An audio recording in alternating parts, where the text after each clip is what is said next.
Pep Lijnders will take charge of Manchester City in next month's FA Cup quarter-final against his former club Liverpool as Pep Guardiola serves a touchline ban.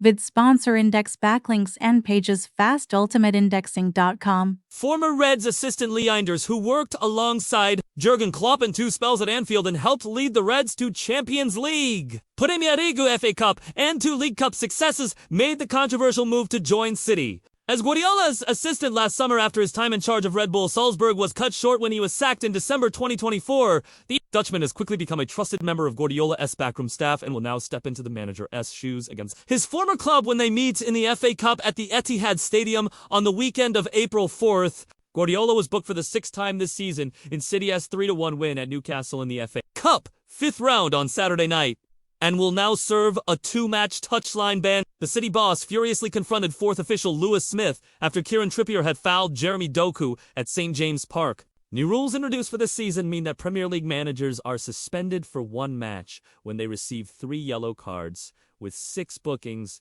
ensuring a 2-game ban. The ban is only in place for Premier League and FA Cup matches though, meaning that Guardiola will be absent from the touchline for this weekend's visit to West Ham in the cup tie with Liverpool, but will be in the dugout for the Carabao Cup final against Arsenal on March 22nd.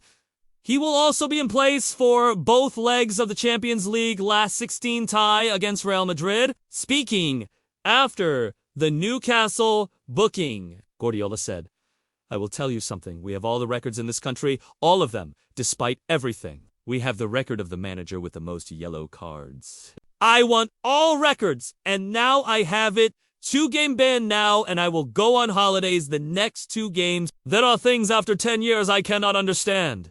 Review the action. Of course I'm going to defend Doku and all my teams." Lijnders played down the controversy around his move to City prior to his first return to Anfield in the Premier League fixture last month, adding that Klopp had encouraged him to take the job. "When I spoke with Jürgen, he was so clear. If you don't do it, I will take the assistant job," Lijnders told BBC Sport. "You cannot put away 10 years of Liverpool, that is, but I'm really proud to come to a club of this magnitude. So successful over the last 10 years and with a manager that defined football. Liverpool are in Champions League round of 16 action against Galatasaray in Istanbul tonight." With sponsor index backlinks and pages fastultimateindexing.com.